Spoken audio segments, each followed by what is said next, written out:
So many emails, so you're familiar with me now. Thank you so much for taking the time out to do this, Andy. We can't tell you what it means to us. No problem. It's a pleasure. I've never been to Pakistan. I travel a lot. I've been to over 100 countries, and I've been to India and Iran and Oman and all the countries around Pakistan, but I've never actually right. I've been there. And in this earlier on this season, I went to Kazakhstan and Pakistan, and the only stands I've not been to are Afghanistan and Pakistan, I think. So yeah, we don't recommend Afghanistan right now, but as soon as things are better, we'll recommend Pakistan happily. Because as you know, being from Manchester, there's a pretty big population of British Pakistanis out in Manchester as well. I always speak to the Pakistani taxi drivers in Manchester, and I ask them about Pakistan and the differences between like Lahore and Islamabad and Karachi, and they look at me and say, "How do you know these things? Why do you know stuff?" Exactly. I said, "I'd love to go there because I've read about, you know, the Hindu Kush and the mountains are supposed to be beautiful, and you know, I love travel." Yeah, no, especially up north, and then also like, you know, Karachi's massive, huge population, Lahore, Islamabad, like you said. Yeah, there's hopefully something to entice you with when things get better. You're doing okay in Barcelona? Everyone safe at home? Yeah, my wife and children are fine. I mean, I spend basically my whole life traveling between Manchester, where I'm from, where all my family is, and I've got a place there, and my family are in Barcelona. So in the month before the lockdown, I think I traveled like 8 different times, and mainly for United. I was at the last game behind closed doors, and then the lockdown started. So I've gone from traveling all the time to not traveling at all and writing more historical pieces, and it's been fine. I've had a lot of work. In some ways, it's quite nice just to spend time with family. But the lockdown in Spain was very severe. You weren't allowed to leave your house for 6 weeks. But actually, I think it's worked. The numbers the last 3 days they've fallen below 100 for the first time, and yeah, it's quite a contrast from the UK, yeah, with the way things are there. Yeah, the UK lockdown was a lot less strict, and you know that the rates have been high. How's it been in Pakistan? Mixed. We've had a really bad time of it as well. Danial's in Karachi, which has had a very severe lockdown. We're all in Lahore, which kind of had a strict lockdown, but you know, with us also, it's politics and other things, and sadly, also like, you know, it's very difficult here to stop people from going to religious gatherings, and it's Ramadan and Eid is around the corner, so you know, people are like, what do you mean? My grandmother doesn't get it, you know, she's calling me and abusing me every day.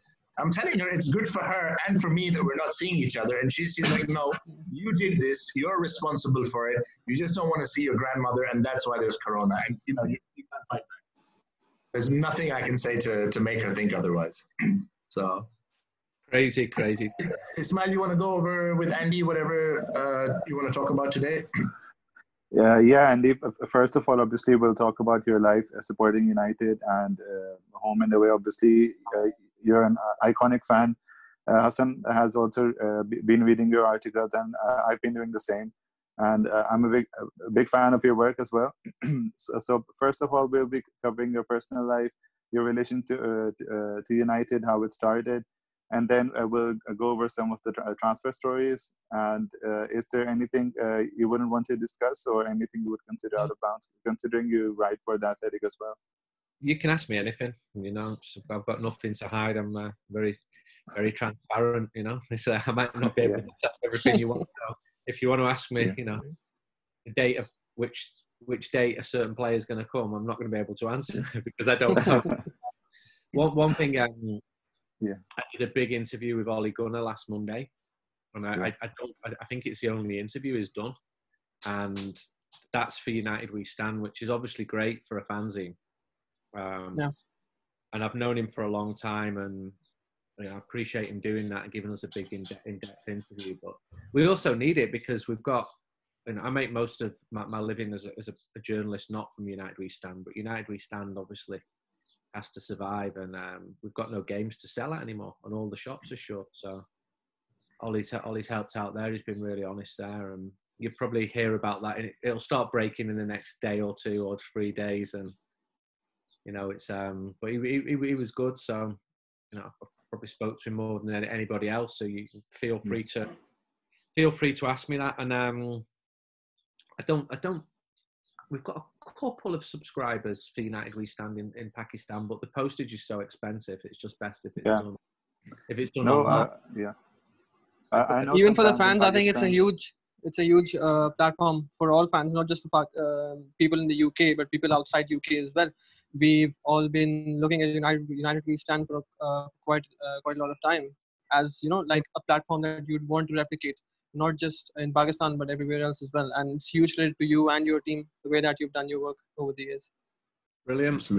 If we got subscribers there, that's fantastic. Because I actually know a few Pakistani Reds who subscribed in the UK and then get the articles sent over to Pakistan. So there might be only 2 in Pakistan who ordered from there, but I know quite a few Pakistani Reds who ordered to the UK first and then have someone bring it over to Pakistan. I think we've got quite a few online subscribers as well, because that's obviously much cheaper. That works out about £2.50 a copy. Would that be really expensive in Pakistan or No. It's around 600 rupees, and that's quite affordable. Okay. Yeah, it's affordable when you consider that. Yeah. Also, when you consider that it's the kind of stuff we wouldn't really have access to otherwise. You'd have to pay a lot more to have access to the bigger websites and things.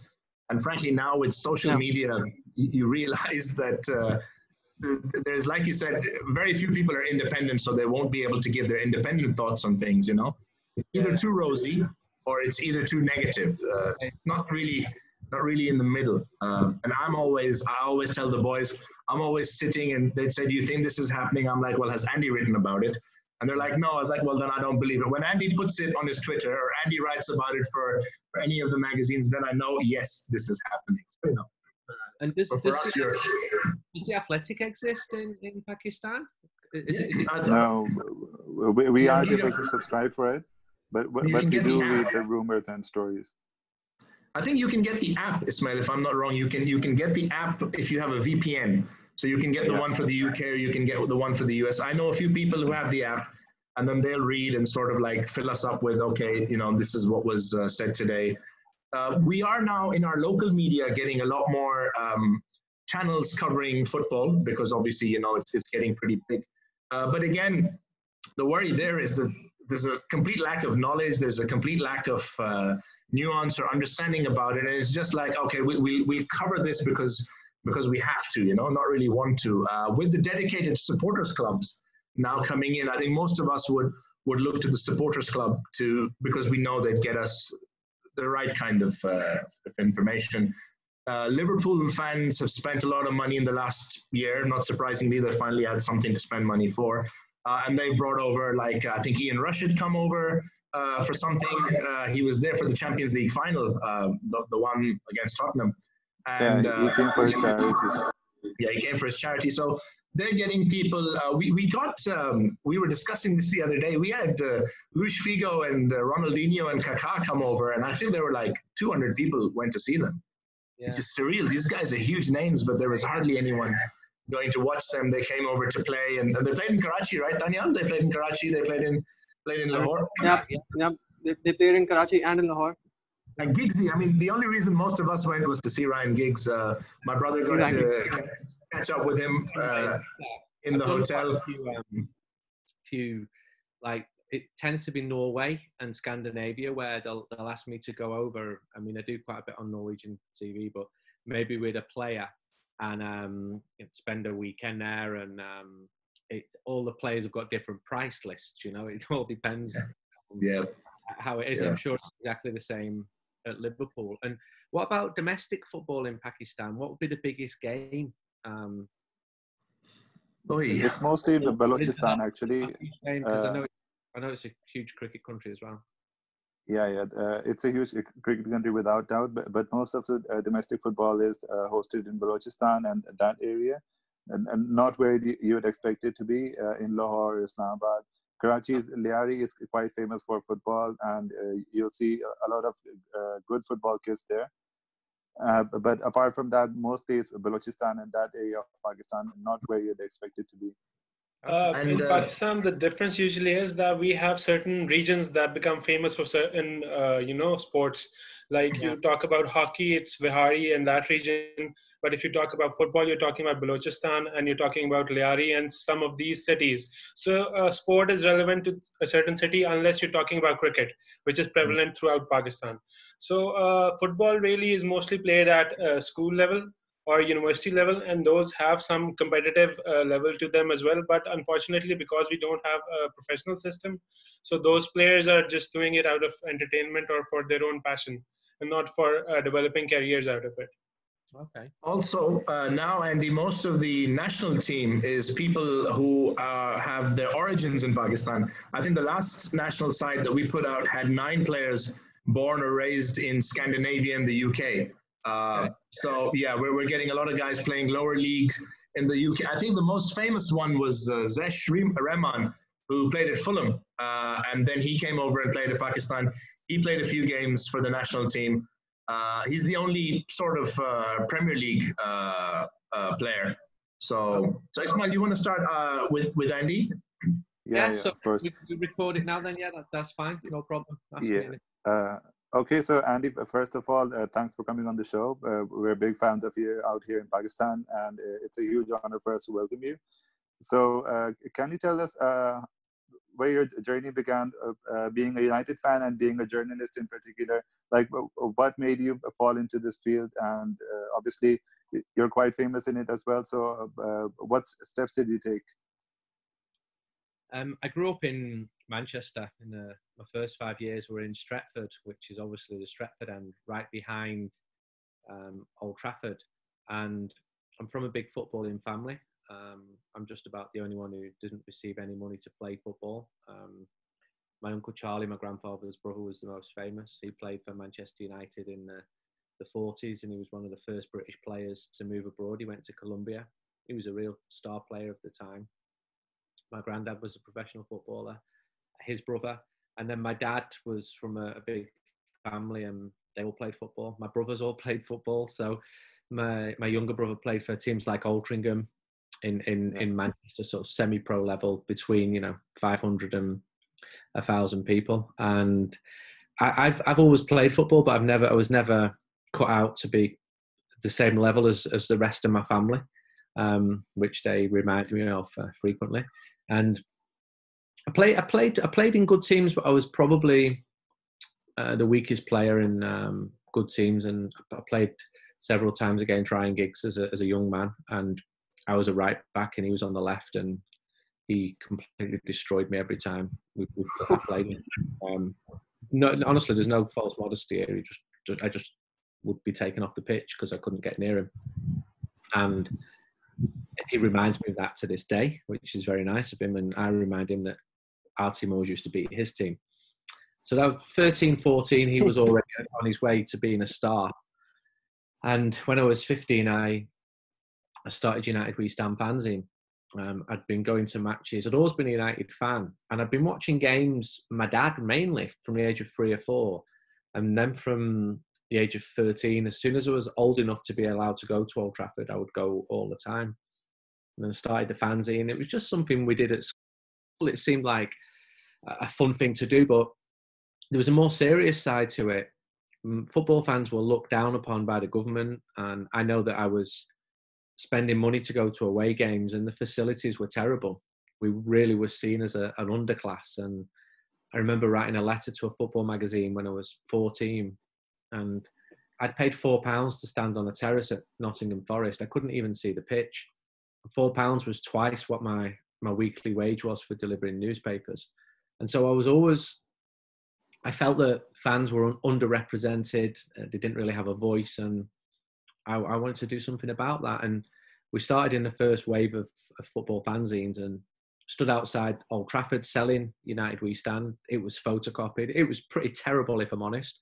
I might even have one behind me so I can show you. And it grew pretty quickly. And by the time I was 18, there you go. You're in luck. That's the first ever United We Stand. Wow. And that's got Mark Hughes on the front. And that's something to remember. I'd never interviewed Mark Hughes. And I've interviewed pretty much every Manchester United player. And last Friday, I spoke to Mark Hughes for the United We Stand podcast. Finally. Finally. He was a hero of mine when I was a kid. And then when I was 18, I got on a good journalism degree course and started to take the idea seriously of becoming writing about football for a living. Manchester United offered me a job, which I didn't take because I wanted to keep my independence, and also I wanted to finish my studies. But I did agree to do some freelance work for the club when I was like 20. And then I just built up my freelance portfolio over the years, writing for better and better people. I've been writing for 442 since 2000. I've written for GQ magazine, which is a good magazine. I'm not sure if you have an edition in Pakistan. It's not just about football. I've written for ESPN. I've freelanced for pretty much all of the newspapers at one stage or other. And I've still managed to keep United We Stand going thanks to a big team effort, which is people writing for it, lads selling the mag outside the ground. And even though the world has changed, the technology has changed and the internet has come along, people still like it. They like print, even though we still have a digital edition. We have a podcast as well. And I didn't want to just do United, because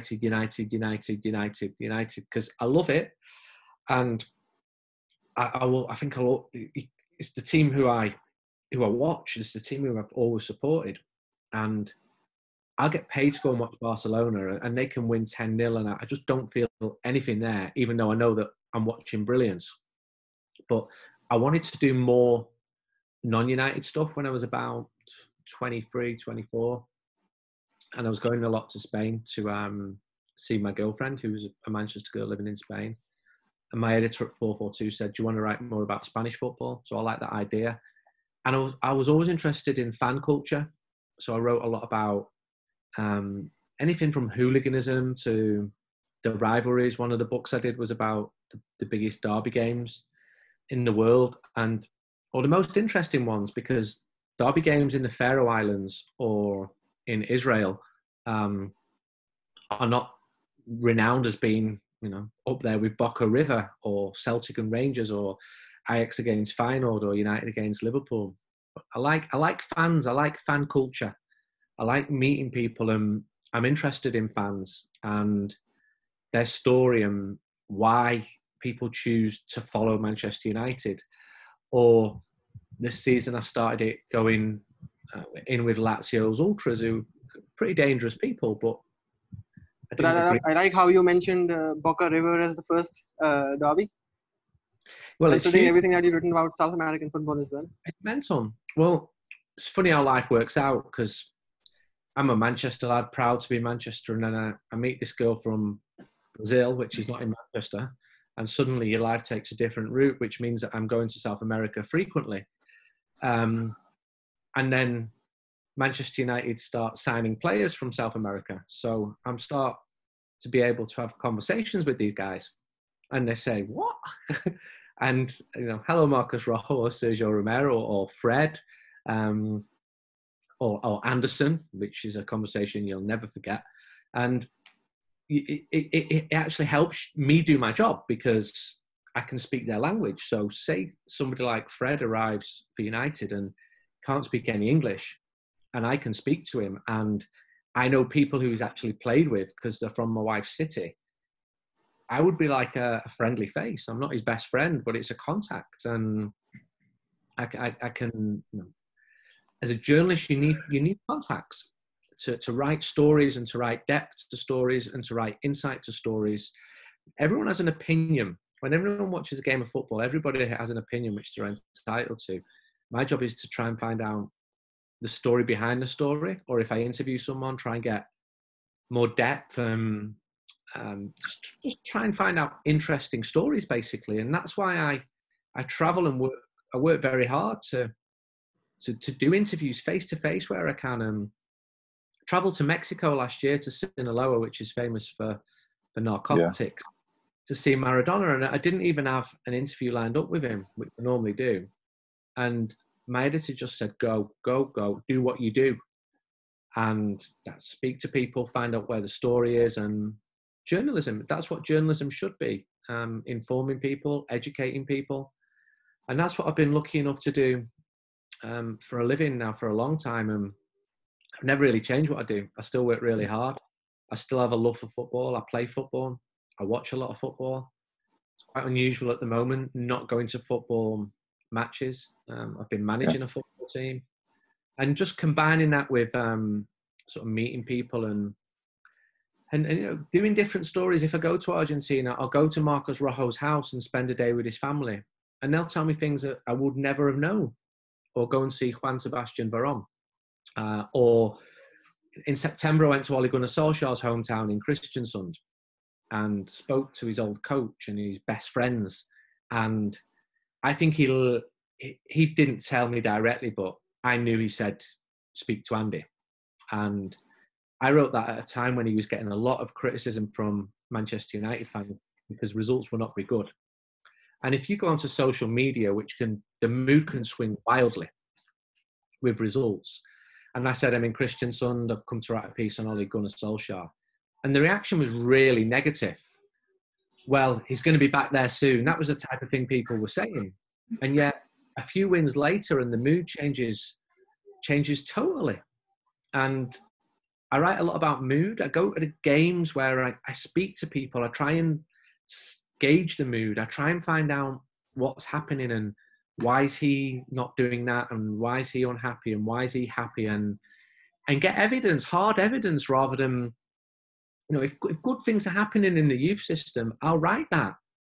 But conversely, when the youth system wasn't working in 2015, I wrote it, and my sources were very good, and the reaction was negative because you're telling fans stuff that maybe they don't want to hear, but it was the truth. And then I went on the pre-season tour in 2015, and I expected everybody to be throwing me killer eyes. But actually quite a few people came up to me, people you'd know, big names. And they made sure nobody was looking and said, "That article you wrote, good. You had to write it. It was nearly all correct." Well, which bit wasn't correct? "Oh yeah, you got that guy's name wrong." And I wrote it because I'm a Manchester United fan. I want the club to do well. Yeah. And if I keep hearing reports that the youth system's been underfinanced, that concerns me. So that was my motivation. But yeah, it's my job as well. And yeah, I do get paid for it as well. And I try and stay on top of the subject. I try and know Manchester United. And I do other stuff as well. I'll do stuff, I do a lot of Barcelona, but Manchester United is, it's still my passion, When I cover a lot of Barca games, and when United meet Barca, I just feel 0% for Barca, even though they're brilliant, and absolutely for United, to the point that it's irrational. And I was going on Catalan radio before the 2011 Champions League final and saying, "It won't happen again what happened in Rome, trust me. We've got players like Darren Fletcher, and Anderson is going to take hold of Messi," and obviously it was even worse. So maybe that objectivity was lost there, but I do try and be objective. I try and tell the truth. I try and get original stories. I work hard to get original stories, and my readers don't have to agree, but I'd like to think that they trust me. And sometimes football fans can be very, if you interview someone who's very popular, I say I've just been to interview Nemanja Vidic, and he took a long time to build up a trust with it. It really did. You'll get, "Oh, great player. But they've not read the article. Could be the most boring article ever. It's not, because he's very good. But if I said I'd just been to interview Ed Woodward, someone who at the time was very unpopular with United fans, your reaction would be, "You're a disgrace for even speaking to him. And I'm like, no, that should stop journalism. That's your job, yeah. Ask him tough questions. I'll ask him exactly the same questions tomorrow. And I had an hour and a half with him. And would he have liked 6 hours with him? Yeah, of course. To push him and to go back on stuff. But to get an hour and a half with him was really good for United We Stand. And our readers appreciated it. And you're always going to get an element of, how dare you even speak to him? Why didn't you punch him? But I can't be wasting my time with extreme like that. You know, I have to be a proper journalist and do my job to the best of my ability. And that's what I do. And sometimes you get it right, sometimes you get it wrong. You've spoken about getting transfer stories. So what's been your biggest scoop so far? And if you can give us any insight into how you get such stories. I mean, obviously you wouldn't name your sources, but what's the process in getting a transfer story?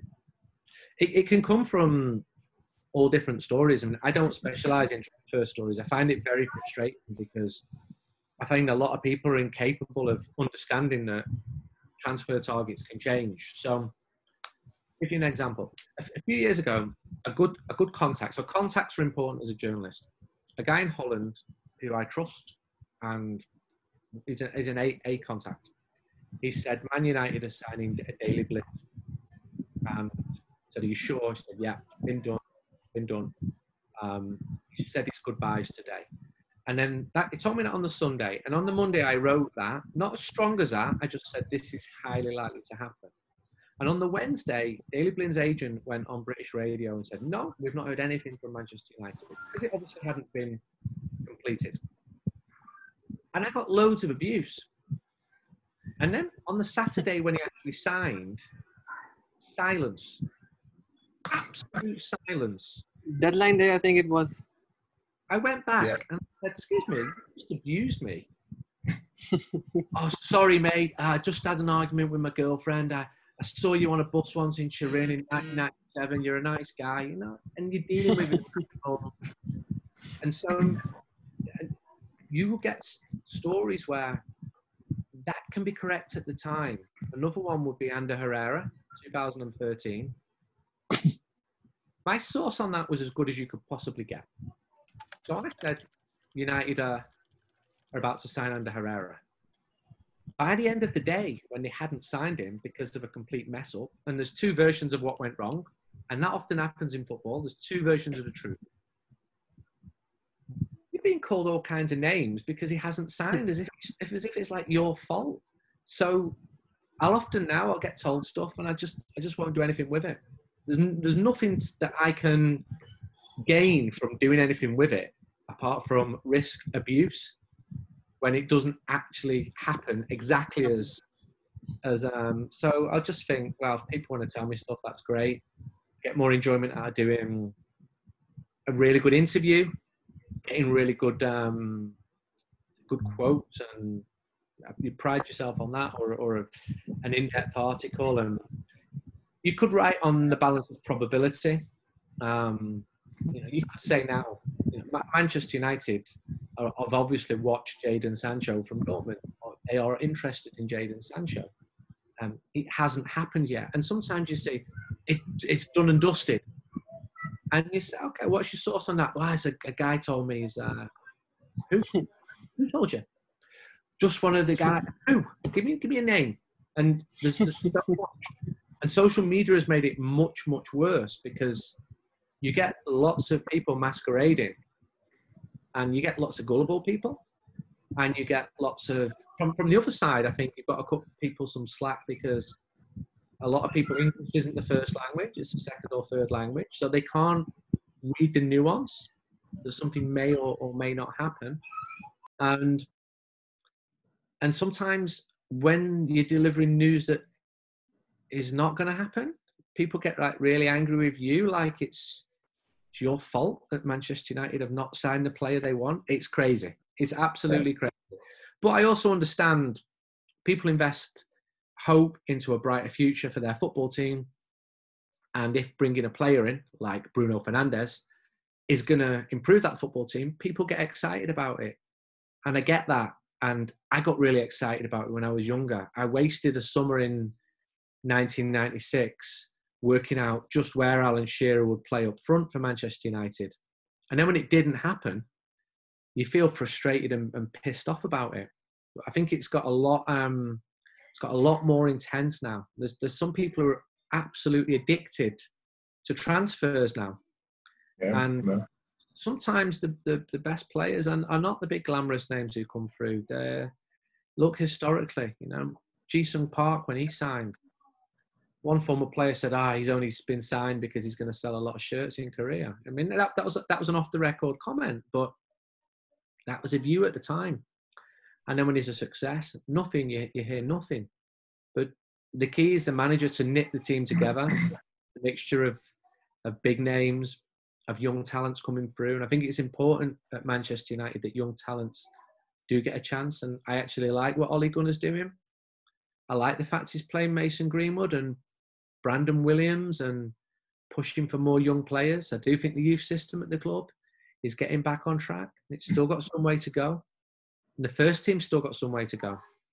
I spoke to the manager about it. I spoke to him after the City game, and he just said that City game where McTominay scored in the last minute, in case you forgot. And he said, we're 2 or 3 players. I don't think any of us is going to forget about that game. It was brilliant, and it seems like a different world away now, doesn't it? Because what's happened since. So I know I'm sort of rambling and covering different subject areas here. But happy to keep hearing you, Andy. Keep going. This is how it all sort of fits in. And, I put the hours in. I find if you work hard, you get the breaks. I don't have to go. If I get invited to do an interview in Lisbon, that's 3 days away from my family. Now, look, I'm not going down a coal mine for 3 days. I'm going to Lisbon. I'm being paid for it, and that's very nice. But you might meet somebody there. And I don't know, in the last few years on the Lisbon trip I've done, I've met Gianluca Vialli, Richard Arnold, the club's managing director. I had a proper sit down with him and said, you should talk to United We Stand. And he doesn't like doing media. And then he did a proper interview with us, and it was worth doing. And it's always about contacts. As a journalist, they help you get stories, because people can just ring you up and say, I met you at so-and-so. Remember that? Yeah, my son's about to join your soccer team, Man United. Yeah. Crazy things happen in football. I remember meeting a guy of a 14-year-old player called Christian Pulisic about 8 years ago. And he said, my son's about to move to Europe and we've got good hopes for him. But every 14-year-old parent has high hopes. And this guy's ended up being a £60 million player in the Premier League. There's a lot of heartache in football as well. It's a sport which lends itself to disappointment, because one team has to lose, and players are always pissed off if they're injured or they're not selected or if they don't play well. So sometimes you can get good stories out of that. And players are often more interesting when they've stopped playing. So I mentioned Vidic earlier. Great, really interesting guy. And he was quite interesting when he played, but they have to be careful what they say, because the words get twisted and turned. And then they become more reflective, and they look back and they become more interesting, and they remember things. But that's not quite as big a market as who United are going to sign. So it's about getting a balance in the different type of stories and going to games. I think I go to a lot of games. You get stories when you go to games, but I love going to games anyway. I love watching the team live.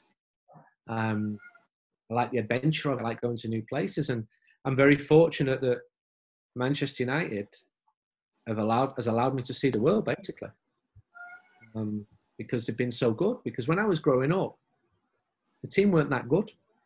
I never thought I'd see United win the league, let alone numerous league titles. And United were always a huge club. But I think Sir Alex Ferguson and what he's done, and it's just enriched the lives of generations of fans, and it's been amazing, hasn't it? And during this lockdown, time to reflect, and some of the incredible things I've seen over the years, and that's probably been a positive of the lockdown. And when you look at Sir Alex, and you mentioned United We Stand started in 1989, and at that time, obviously, we were nowhere near what we are today. Then, obviously, the start period of the success, and like you said, we worried we wouldn't get to see the league. From that first league title, and then going onwards through the 90s, where we were absolutely dominant, and then Sir Alex's era. What do you think was the main reason? People say class of 92, detractors say it was because we had money to spend. Others say, well, look at United's European record, it's not that great. Only two European Cups in that whole time. Liverpool have won 5, and we're dominating the 80s, and if it wasn't for the Hazel disaster, they would have gone on. But what for you as a fan, a match-going fan, a Manc going to watch the games home and away, what for you was the reason that success came and then it was sustained all this time? The main reason was Ferguson, but even he couldn't have done it without a combination of factors. One, the club finally realising how to monetize its vast support. A guy called Edward Friedman was very important in revolutionising the merchandising model. So he would look at Pakistan as, is there a market there for me? How can I sell shirts in Pakistan? How can I make money for this club, which we can reinvest back into the team and then in the stadium? So the club invested pretty wisely in the stadium. They continued to modernise it. They kept true to a blueprint which had been established in 1965 and a ground plan which was 100 years old, effectively. And if you've got the highest average attendances, that gives you financial power so that you can go and buy Roy Keane then, who's the best young player from Nottingham Forest. And it was that continual success which bred more success, because every player then wanted to play off Alan Shearer for the best team. The demand to see this great team meant that the ground kept being expanded. The hunger and reinvention of Sir Alex Ferguson meant that the team continued to be successful. Ferguson's, the importance which he stressed on the youth system began to pay dividends 6 years after he started reorganising it with the class of 92. And there've been a few players before. And so suddenly he gets world-class players for free, effectively. Giggs, Beckham, Scholes, you've got the Neville brothers, you've got Butt. And them being Manchester lads, mainly United fans, that was a plus as well. Beckham came from London. Beckham was probably a bigger fan than all of them. Yeah. And you had all these factors merging, combined with Liverpool slipping, unfortunately for Liverpool, and not harnessing the power of another reason, which was the Premier League. The money which started coming in from television helped United continue that model even more, investing into the team, investing into the stadium, bigger, more merchandise, more markets, playing pre-season games in Southeast Asia, in the Far East, in the United States, in Australia. And the team got bigger and bigger and bigger. So I can remember going to Thailand in 95 and to Hong Kong in 95, and Manchester United were a pretty big deal. The official club magazine was being copied and sold illegally, which frustrated Mr. Friedman a lot, but it showed that there was a huge demand there.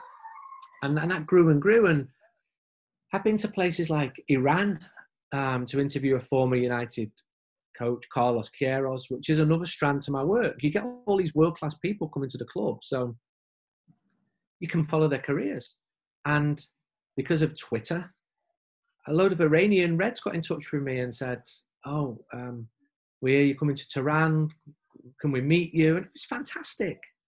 And I'm thinking, this is crazy. This is the club which was 2 miles from my house. And now I'm in Tehran, where everybody says don't go to because it's too dangerous. And it's not dangerous at all. Everyone's being great with me. And all these people want to talk about is Manchester United. And they've got copies of United We Stand and Red Issue because their uncle, who lives in Seattle, has got one using a credit card, which you're not allowed in Iran, and he's posted it back through London, and it's got to Tehran, and you're thinking, this is amazing that it comes out of a successful football team. So I know I've answered your question in a long-winded way, but it wasn't just one person. It was all those reasons, and then if you've got the money, you can buy the best players. You can go and get the top scorer, Andy Cole. You can break the transfer record, and you can keep breaking the transfer record. And then the club gets better domestically, and then it starts to do well in Europe, which makes it more attractive to the best players globally. And then they got lucky in the way that the Premier League became probably the most powerful league in the world. It wasn't like that when we started United We Stand. Serie A in Italy was the place where the top players went to. Yeah. But it became England, and maybe what happened at Hillsborough and Heysel, that led to the Taylor Report, which led to hundreds of millions of pounds being spent on modernising stadiums. And hooliganism declined a lot. And I didn't like the all-seater model. I like people having a cut over they stood or sat inside stadiums, but it did work because in other countries, like Italy became beset with hooliganism problems, and from laughing and considering all British football fans hooligans in the 1980s, by the noughties, it was seen as the model for a successful football league. And there were other reasons. It was seen as being clean, the Premier League. It wasn't seen as being corrupt. And I started to speak to players from abroad, and they would say they loved it how the game lasted 90 minutes, because if you played for Barca and you're 2-0 up at home to Sporting Gijón, the game's done after an hour, dead. But in England, the fans do not accept that. You've got to keep fighting right until the end, and that can be very endearing in sport. And United just got it right for a long, long time. And I wouldn't say there was a lack of rivals, but Manchester City didn't have money, Chelsea didn't have money, and they didn't have the oligarchs. City didn't have the support from Abu Dhabi. Liverpool were not as well run as they should have been, and United were. So it all just funneled into United being the main team, challenged only really for a long time by Arsenal, because they had a great manager in Arsene Wenger, and they were a huge club. But Highbury only held 38,000. They couldn't compete with the financial might of Manchester United. Old Trafford was going to sustain it. Yeah. So it all just worked, and within a decade, United went from having no European football and paying for AC Milan to come to Old Trafford to play a friendly game to basically being one of the 3 biggest clubs in the world, along with Barcelona and Real Madrid. It just grew hugely in the 1990s and always had a very wide fan base, United. You know, I've met Reds in Malaysia who followed the team since the 70s, and they've got crazy stories why. But in the 90s, I think it attracted a truly global support. And sometimes, even now, even though I've seen it so many times, it really does make you think, wow. And even this season, in Singapore, Manchester United against Inter Milan, and Inter Milan are not a village football team. They're a huge club. And there was 55,000 people in the stadium, and 95% of them were Manchester United fans. And I'm just there going, wow. 95% Singaporean Manchester United fans. And it's amazing. It really is. And what the club have got to do is harness that support to make a successful team. And it hasn't been as successful as we would have all hoped since 2013, when the main reason for the success, Sir Alex Ferguson, stepped down. Andy, you talk about the fans. Sorry, Ismaeel. You talk about the thing in the US in the preseason game against Real Madrid, was it, where we just had the highest attendance in the history of US sport. It's a massive market with... Mark Photoshop that crowd to make it look like more Real Madrid fans were present. I mean, just imagine we're selling out US Stadia. And that just shows you how big it is. United have played twice in that stadium. It's the big house in Ann Arbor, Michigan. And the city's population maybe 150,000. It's a student town. And the stadium holds 114. And there were more United fans than Real Madrid fans. And as you say, Marca, they photoshopped the picture to make it look like there were more Madrid fans. And this was an early example of fake news, I think, because I was, however, and you might not want to hear this, I was also there 2018 when United played Liverpool, and there were more Liverpool fans there. Not by a lot. I'd say it was like 55%, 45, 60, 40. And that's only my estimation. And as a journalist looking at that, having spent 36 hours in Ann Arbor, and I think I wrote that in a few articles, and people said, "Oh, that's completely wrong. It was 90% United." So that's what you're dealing with. You're dealing with tribalism. You really are. You can't blame them, Andy. They wanted to see a good football side, so it made sense that they only came when United was playing. Yeah, I mean, United are bigger than Liverpool. They are. And they've won more league titles. But Liverpool is a huge football club as well. They are a proper football club.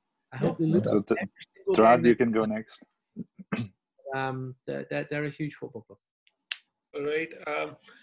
Andy, since you're so close to the fan base, what I really wanted to ask is how much does fan opinion and fan feedback help formulate the club strategy? And how happy or willing are the club to engage with the fans?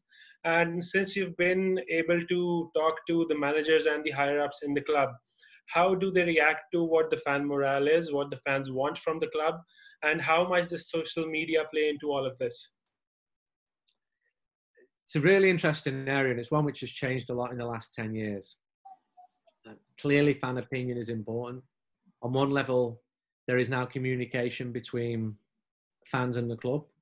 And that was cut by David Gill after the Glazer takeover. And I think he made a mistake, and I told him that, to cut fan communication.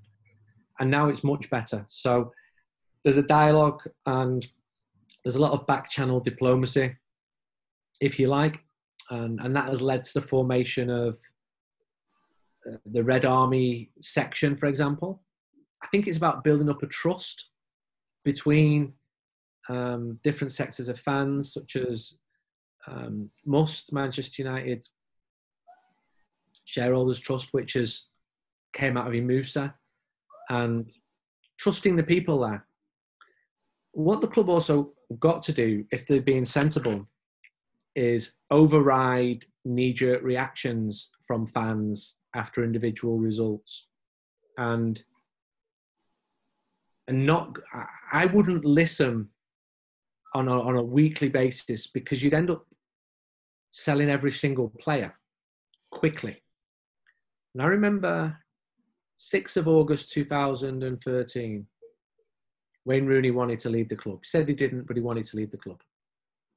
And on that day, I couldn't find a single Manchester United fan who wanted him to stay. Not one. And I tried. And 2 weeks later, when he was not going to be allowed to leave the club, those people who'd been slaughtering him, half of them were singing his name at an away game at Swansea. So you've got to override the individual emotions that come with disappointment when the team loses a match. But equally, fans are often right. And when the club got the ticket allocation wrong, or I felt they did, for the League Cup semi-finals earlier this year, I wrote it because I knew how fans felt. I knew I was on safe ground.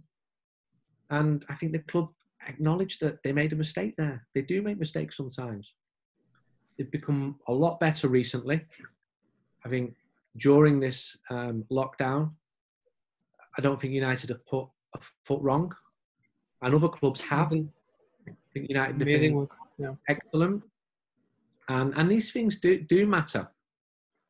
And I think you've got to harness, you've got to look at the support, but you've also got to be careful of it, because fan opinion can swing. I can remember 2 or 3 times now where Paul Pogba has been dead in the eyes of most United fans, and 3 games later, actually he's the man to build his team around. And football cannot be so short-termist. You can't be selling players after 5 bad games. Players have 5 Players have bad seasons. Even great players have bad seasons for a number of reasons. Maybe injury, might be personal problems. But I do think that communication with fans is built on trust, and it can be a good thing if the club listen to their community and trust people and accept themselves that, you know, I've heard people at the club over the years, not now, well, I'm a big United fan. Why should I listen to these people? And I'm thinking, well, you're not. I've never seen you at a game. You've just started working at the club and you're saying you're a big United fan. You've got no credibility as a fan. Nobody knows who you are. And listen to the people.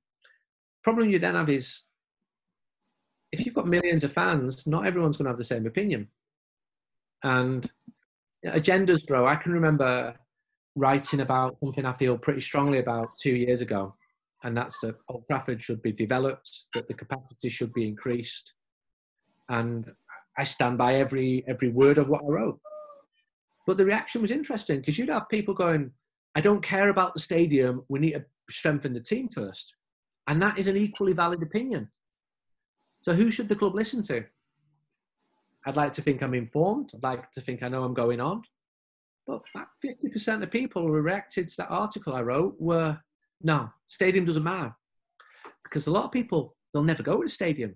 So that's another important factor. When I started going to games, a high percentage of the club's income came from the match-going supporters, and now it's a minority. The bigger percentage comes from broadcasting, global broadcasting, from commercial deals as well. So it's changed. When I first started going to games, if you didn't go to matches and you watch games on TV, you were called an armchair fan, and that was a negative. You're a plastic fan. And now the people who do go to games, they're in the 1%. They're in the minority, because the vast majority of people around the world are watching games on television. So that has been a big change in the last 20 years. And the club's got to somehow harness all of this support and feeling, and yet still make sensible decisions. Because I think in 1989, if they would have harnessed the fan opinion, early 1990, I think most people would have said, sack Ferguson. That's what I honestly think. And that would have been a mistake. So sometimes... We recently got Pete Molyneux to come on as well, the one with the Tara Fergie banner. We got him to come on as well. He's a good guy. And yeah, he is. Pete's a proper United fan. Pete was absolutely entitled to his opinion, and that opinion was a normal opinion of the time. I remember it. Fans can be revisionist sometimes. I knew he'd come good. I was always backing him. Oh, really? Because I remember you saying slightly different. But then again, why not? This is the fun of being a football fan. It's making these judgments all the time. Someone said to me, look, I just want to go to the games. I want to have a few beers. I want to talk shit to my mates. I want to let off steam. If I don't like that player, I'm going to tell him. And a week later, if I love that player, I can tell him as well. I've got to be a bit more considered when you do what you do. Because if I say that this player is absolutely shit and he's not fit to wear the shirt and he should never have signed and blah, blah, blah, that player's going to come up to me and say, that player might have been Fred. And Fred might have read what I wrote, and I didn't write that. And he could have come up to him when you called me an asshole. You said I was never good enough player. I've just been man in the match in the Manchester derby. So when you do what I do, you probably tend to be more patient. I'm pretty patient. I tend to support the managers. I think that every manager should have time to do the job, even if I don't agree with their appointment. And at times when the results are turning, the mood, there's been times this year, the mood has been awful. Yeah. And I get abuse. Manchester United lose a game at Newcastle. I get abuse. I think, why am I getting abuse? You just goal. Yeah, and it's because people just want to vent their anger, and during that time we interviewed Ed Woodward, and people were angry with him, and so if they're not going to be able to speak to Woodward, so you'll be the person who will get it. And they don't want to hear what he says. They don't want to hear him say, look, I've got things wrong. They just want his head on a plate. Yeah. And then, you know, if things concern suddenly, if, you know, Martial's playing well, it's, yeah, Ed Woodward's not bad. He's done a good job there because I think generally club officials don't tend to be popular. They weren't popular when I started the fanzine. Martin Edwards wasn't popular. David Gill, Peter Kenyon. They start being popular, but someone has to make the unpopular decisions. And for them, it was putting ticket prices up. And there's been a lot of progress in that area in the last decade. Ticket prices have not gone up. Yeah, I welcome these things. I really do, because for the first 20 years of United We Stand, we were fighting against these things. We were fighting against the declining atmosphere. And movements have been made to try and reverse that. And it might be too late, but I still welcome it. Because what's the alternative? It's becoming the cynical, everything was better in my day, everything's rubbish now. And I don't want to be that person. And there are a lot of those people. Basically, the perfect time in their life was when they were 17 and everything was great. and you know, they're now however old. But people would say to me, the crowd's completely changed. It's full of middle-class people now. Okay, there has been a change. But I stand outside the ground and I still see people buying United We Stand who've bought it for 30 years. A lot of people have not changed at all. So the demographic, there are shifts, of course there are. But it's fascinating to watch it and to see it develop all around, basically, a game of football. You know, there's so many things that come off from it. Suddenly you're writing articles about architecture, or you're in a shanty town in South America, because that's where Anderson's from. And I love the human interest stories that come out of it. And let's be realistic. If I was an Oxford United fan, I wouldn't be able to do this as a living. I'd be writing more general stuff. But because United is so big, because the fan base is so big, it allows me to do that, because there's a lot of interest. I can go to Brazil and I can interview Anderson, and people will read it because he played for Manchester United. That's the beauty of your articles, actually, because mostly the articles I read are based on stats like this midfielder made these many interceptions or assists or goals or tackles. And that's also interesting. But what I get from your articles is the personal stuff. It's really in depth, it's heart to heart, and that's why your articles are amazing. And obviously, a lot of our fans and United fans in general love reading them. Daniel, would you like to go next? Yeah, thank you, Ismaeel. Andy, I had a very generic question that I wanted to ask you, but after listening to everything that you shared with us so far, I just want to get straight to the business. We've talked the past, we've talked the present. Let's talk about Ole Gunnar Solskjaer, because this is a man that I've loved since day one. And even when he was just, a caretaker manager, the results were going good. United were back on top, it seemed. But it was pretty much cut and dry that he's going to be gone after the half season or rest of the season. We were going to get another manager. But now that he was appointed and then results went south for a while, and we've seen the recent resurgence, but he's done great work with the academy, with the kids. I feel that he's the real deal. He's someone we should go with for the long term. What do you think about that? How would you view the situation right now? I'm glad you're asking me this now and not after the Burnley defeat at home in January. I never lost my faith in Oli, and I don't think I will, because I think he's doing a great job in principle. He's doing that. Well, you can look back and see what I wrote at the time. I remember writing a piece at the end of January just saying, look, support the guy. And I got a lot of shit for it. But that's how I felt. And how did I come to that opinion?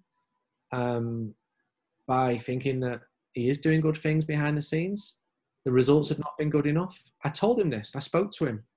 I interviewed him for the new issue of United We Stand. And I said to him, 4 league wins by the start of December was not good enough. It wasn't close to being good enough. It wasn't. Whatever you say to me, that wasn't good enough. You can say that. It wasn't. it was luck, it was injuries. It wasn't good enough. And he knows that. And he's all about small margins, about the confidence of the players. He had to get rid of some players. I have confidence in him. I'd love him to be the long-term manager. I think he's an honest person. I think he's straight. I don't think there's any hidden agendas there. I don't know whether he's going to be the greatest football manager ever. I know he's a football addict. I know he's wanted to be a manager since he's been 13 years old. And I think he's happy with his young coaching team with a bit of experience in Mike Phelan. When things were not going well, because this is when questions pop up, then I start to get people saying to me, good sources, he needs a more experienced coach alongside him. Right? So someone who would know would tell me that. And I might write that in an article. And then when they start winning, you don't hear those people saying stuff to you anymore. It just melts away.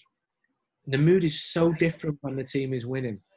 And I like him, not just because he was a legendary player. I've got to say, Jose Mourinho, he gave United We Stand an interview, and he was fantastic. And when I interviewed Ollie for the United We Stand, which comes out this week, he talks about bumping into Jose before the Tottenham game, and he had a really nice chat, and he had a joke about the size of the dressing room, and it was good, to think that these two managers are under a huge amount of pressure. They're having a light-hearted joke before the game, and that was a game United needed to win in December. What we're comparing him against, I mean, Pep Guardiola is a prodigious football manager with a proven track record and with the resources. Marcelo Bielsa is the manager that a lot of other managers look up to. He's at Leeds United. Jurgen Klopp is clearly a brilliant manager. So you're in with the heavyweights now, Ole Gunnar. You are up against the best in the world. Frank Lampard. And he's been beating them. He's beat Pep twice this year. Yeah. The problem's not been the good teams. It's been Palace at home. And I told you this. He said, well, we could play that game 100 times and we'd beat them 99 times. And I get that. But then it's all right. Well, Southampton a week later. Yeah, but no. Because what happens then is you get bad runs happening. But I do want him to continue. I do think he should have time to do the job. Even in the darkest moments of this season, I still like the fact that the players he'd brought in had not been flops, whereas some of his predecessors had very questionable records in the transfer market. And I thought if he continues bringing good players in, and he did that again in January with Bruno, who looks fantastic, then it bodes well. And look at the results. When I went to Stamford Bridge in February, did I think United would win? No. Did I want the game to end at half time? Yeah, just end the game now. Save me a week of shit from, And then the team carried on doing well, keeping clean sheets. The derby was fantastic.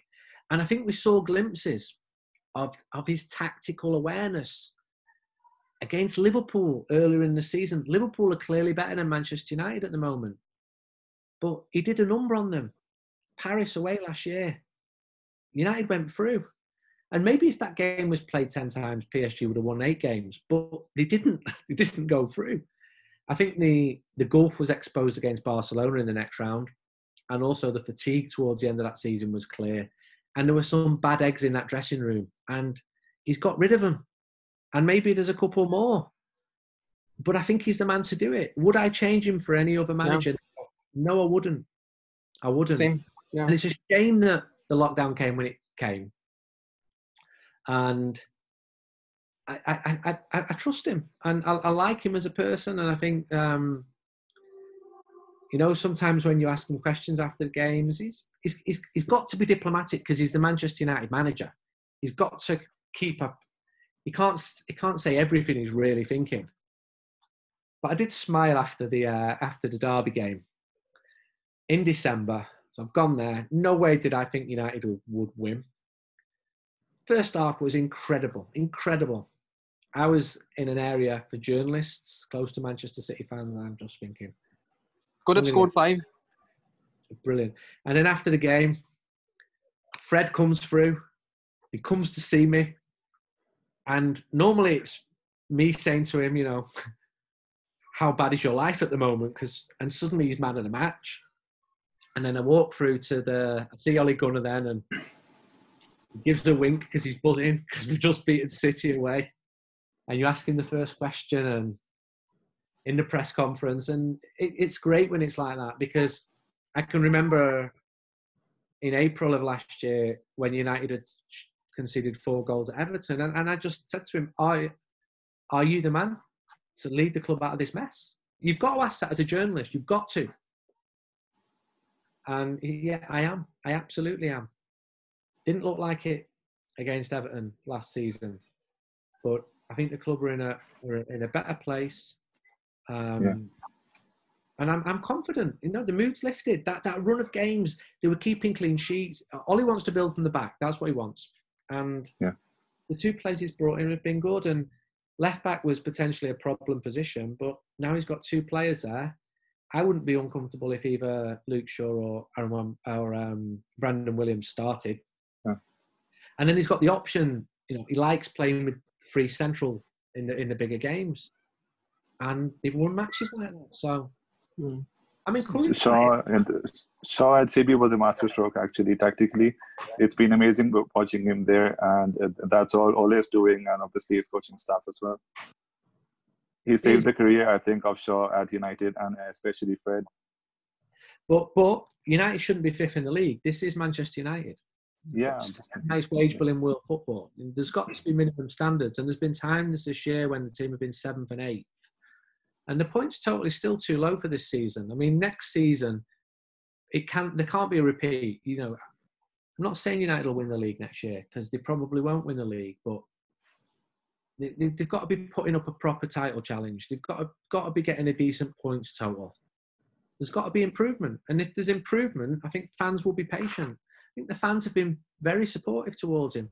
I think they were supportive towards Jose and towards David Moyes.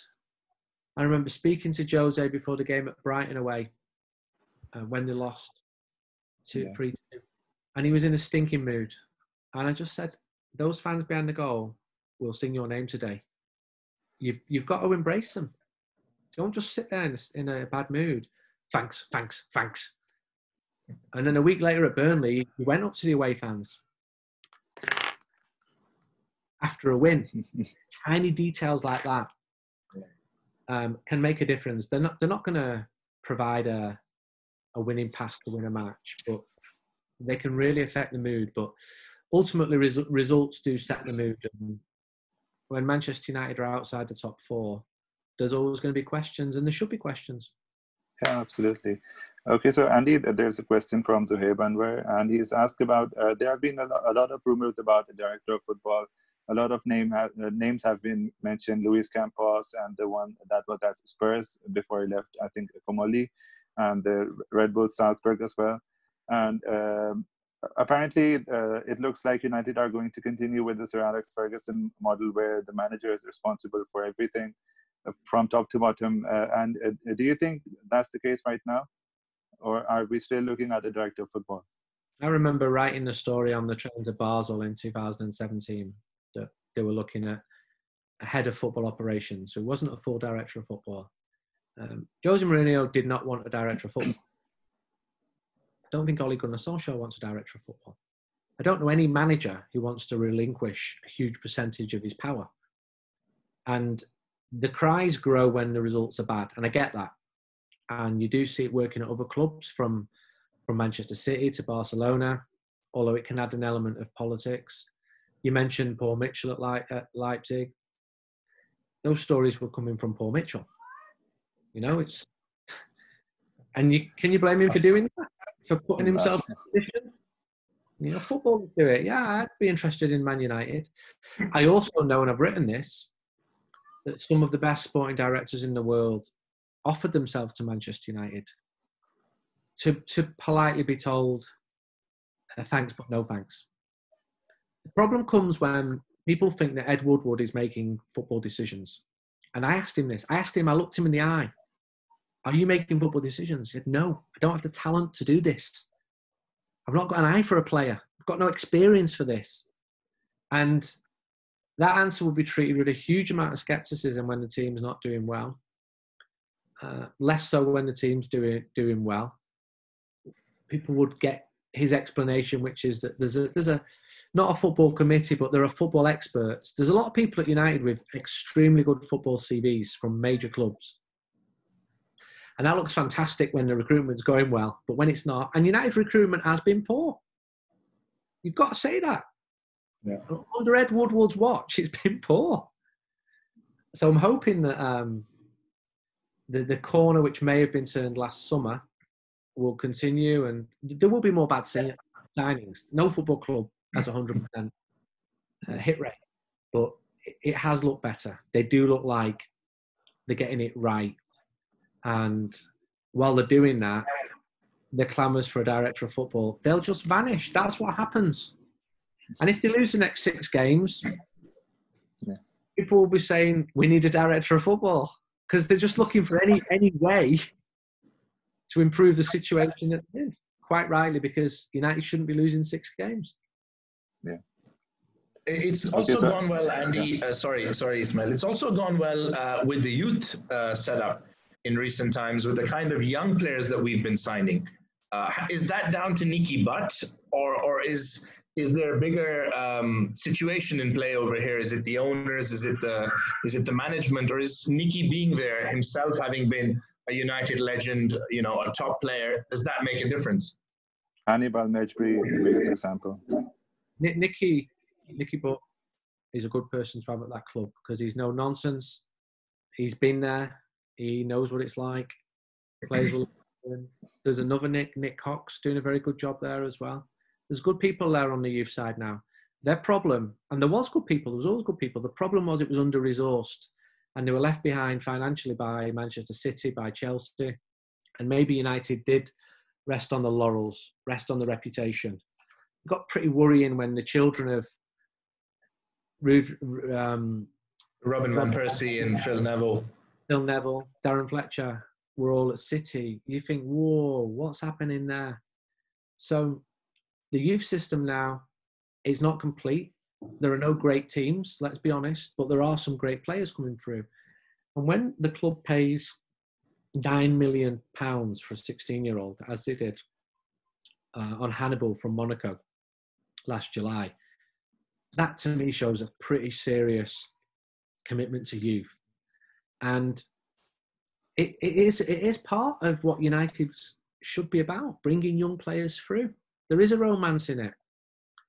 And if you get a player at 16 and he costs 9 million, it's a lot of money, but he can be coached to become the player you want. It's better than paying 90 million for him. Yeah. And I genuinely think Ole Gunnar will play young players. He's showing it. He absolutely is. So it's getting better. The youth team were in the semi-finals of the FA Youth Cup, a competition they've underperformed in the last 10 years. So it's getting better, but the competition's also getting better. So as much as Manchester United are getting things right, Sir Alex Ferguson only really had to compete with an Arsenal side who couldn't match his budget. Now, Chelsea have got money, Manchester City have got money, Liverpool have got their act together, Everton have got money, Wolves have got money. Doesn't make it any easier for Manchester United. Newcastle might have more than all of them put together. And then what you also have is Tottenham do not need to sell the best players to Manchester United anymore, like they did with Berbatov, with Sheringham, with Michael Carrick. Bournemouth can outbid Sevilla. It's crazy. Yeah, I remember being in Italy to interview Vidic and picking up Gazzetta dello Sport because I love the idea of this pink newspaper, even though I can't understand it. You can get the gist of it. And seeing this story that Milan were about to lose out to a player, to Bournemouth, I'm thinking, this is crazy. Bournemouth's core fan base is 4,500 people and they can outbid AC Milan. And that just shows the collective power of the Premier League, which makes it attractive globally, but it makes it harder for Manchester United. Okay, so Andy, can we have a small transfer Q&A session? You've spoken about Sancho, obviously, and the biggest topic these days for every United fan, as you've mentioned before, is Paul Pogba. So what's the situation with him? Apparently he's signing a new contract and next week it's off. So what's the actual reality about this? Well, I'll try and stick to what I know, which is he did want to leave. I don't know whether he's reevaluated his opinion. He had a lot of frustrations under Jose Mourinho. And I don't know how many suitors he would have. I don't think United will let him go cheaply at all. He wanted to leave this summer or the previous one? Sorry to cut you off. He's wanted to leave pretty consistently, and United didn't want him to go. What does he currently want now for this summer? I don't know. I've not spoken to him about it. He divides the fan base. Doesn't do many interviews, doesn't say much when he does, and yet he's extremely polite. He's professional when he trains. People love him. Other people are really and he's a world-class footballer. Let's not forget that. Yeah, on his day, he's a fantastic footballer. I think it's a difficult one for United. I really do. I think if he really wants to go, then a player has to go. But United will not want to be taking a loss on him. I'm actually more optimistic that he will stay, given a probable lack of suitors and an improving Manchester United. If you're Paul Pogba on the side, you're thinking, actually, this team with Bruno Fernandes is pretty good. And if I'm in it, we could be onto something here. So the Pogba situation, it is not clear-cut. And I think that the lockdown will make it more probable that he stays at Manchester United. But if Real Madrid came in and said, we'll pay 150 million, I'd be very surprised if he didn't go to Madrid, or if Manchester United didn't sell him. Well, that's okay, all. Well, what if? What about it? All right, and you've spoken about Sancho as well, and there are conflicting rumors almost on a daily basis. So what do you think his actual valuation would be, considering the coronavirus impact? And are we any close to agreeing a fee with Sancho? I don't think a fee's been agreed.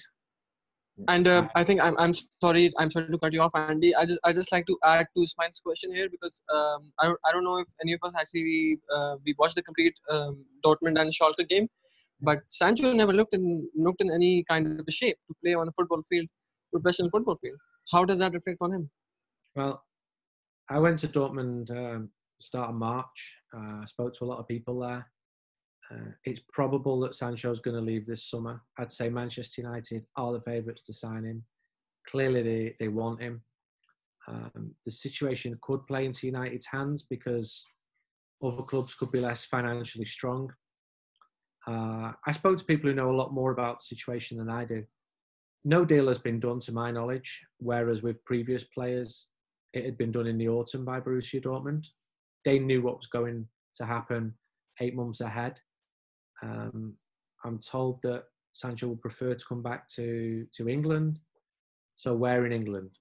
He's probably not going to go back to Manchester City. If he's going to be a £100 million player, did Chelsea buy players for that much? Not really. Did Liverpool? Not really. It leaves Manchester United or PSG. So I'd say that United are the favourites, and I'd say that having spoken to people. That doesn't mean he's going to sign. I think what United do, they have their number one targets in each position, the number 2 and the number 3. And I think they will push in as much as they can. And if they feel they're getting somewhere, go for it, sign somebody. And if they feel they're not, then they'll move on to number 2. From Dortmund's position, I'd say they've got to sell this summer because he's out of contract the following year. Yeah. So he could leave for free. They don't want that to happen. That's a club who's been selling players like Dembele to Barcelona for 100 million. They want to cash in. That's their whole business model, is by selling to richer clubs, having given a young, talented player the stage to play in front of 81,000. So I'd be pretty optimistic, but I also think the Fernandes fee came out of this summer's transfer budget, and I don't know how the numbers are going to crunch, because it's not been decided what's going to happen with the lockdown, the TV money. Obviously, there's going to be a lack of gate money. If you can have a lack of fans, it's now looking like it could be the start of next year with no fans. That's going to have a factor. It's just going to. But it's also going to be a factor for other clubs as well. And it depends what the player wants. If he's got a burning desire to move back to Manchester and play for United, that can count for a lot as well. If he's got good mates who play for the club, I'd like to see him play.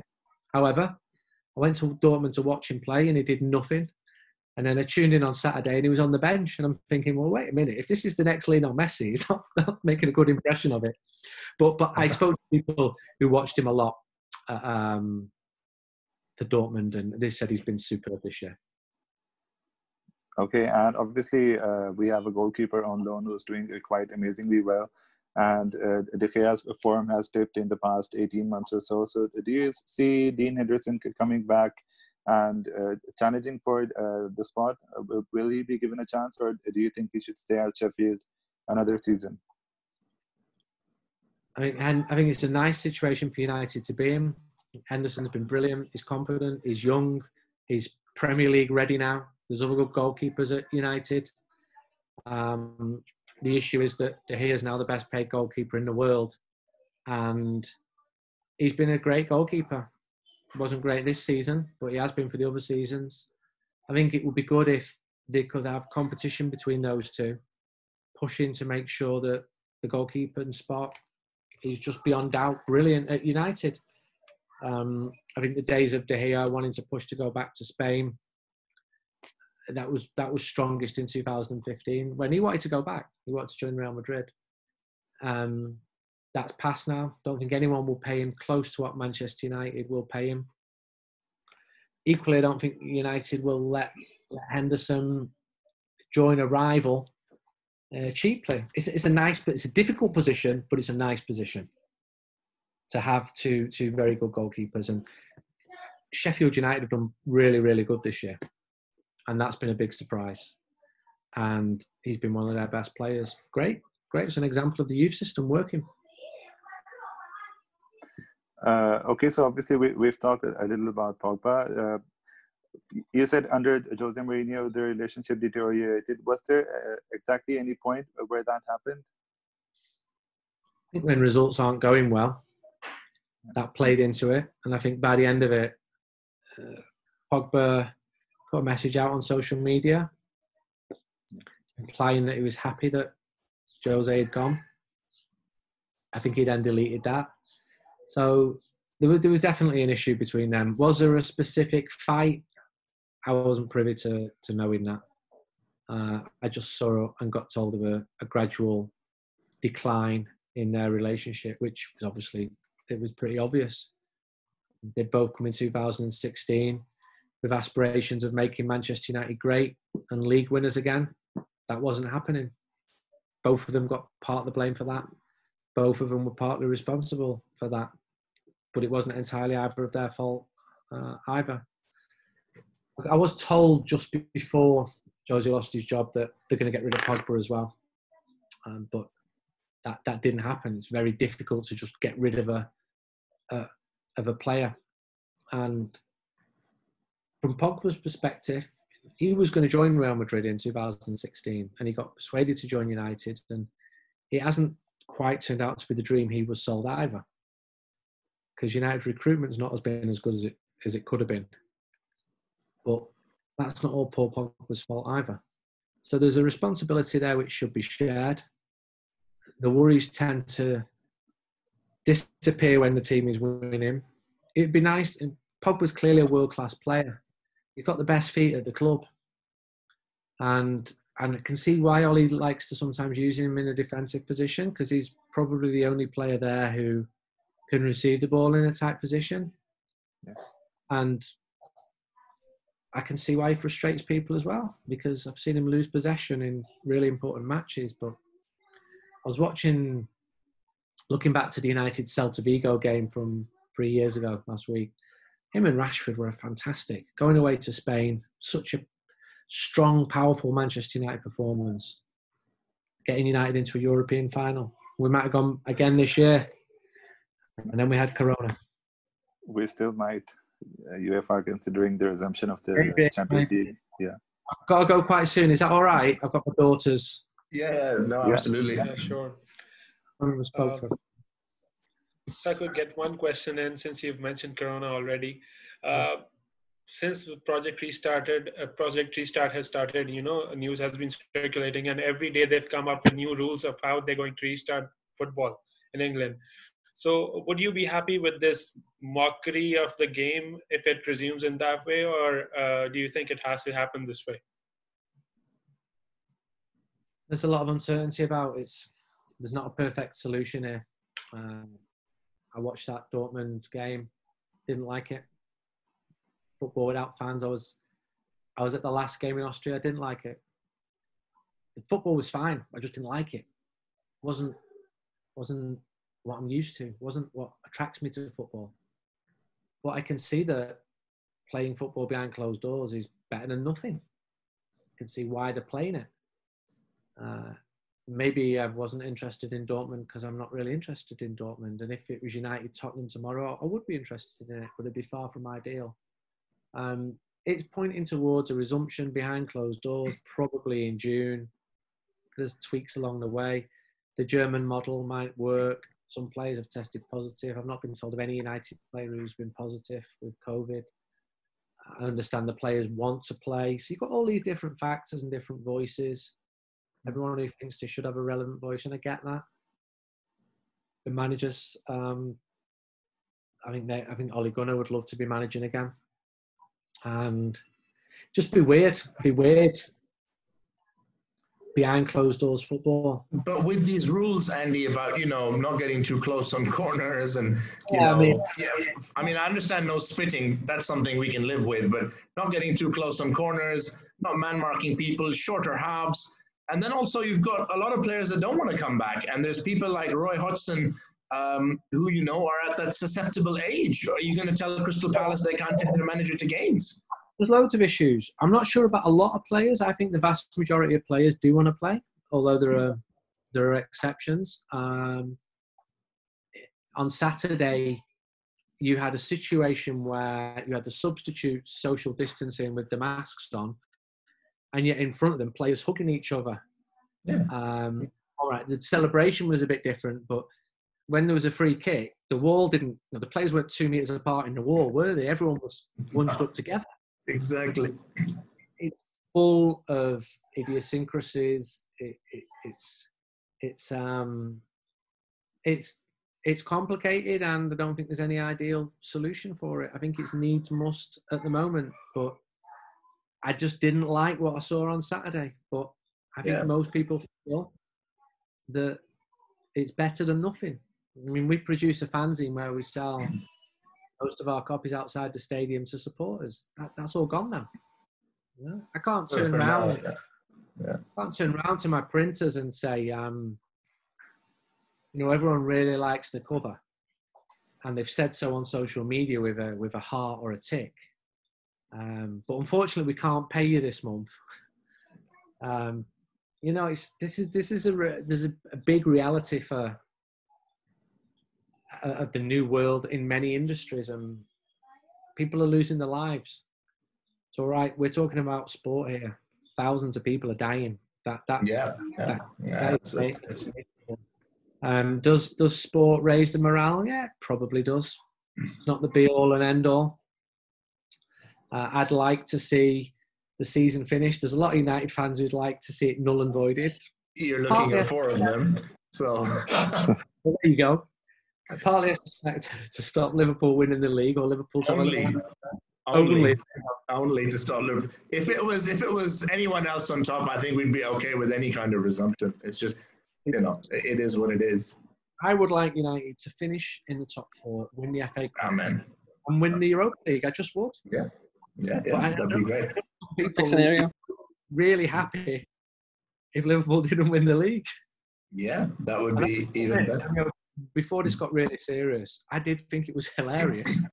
We had Liverpool fans planning parties, and then it just stopped. But it's become a very, very serious issue now, and worldwide. Yeah, of course it is. Yeah. Well, Andy, on behalf of all of us, on behalf of all the fans in Pakistan, thank you so much for taking out the time. It's an education for us. You know, I've been reading you since the 90s. I've got my copies of United We Stand from every game that I've been to. It's such an honor. It's such a pleasure. Thank you so much for taking the time out to do this.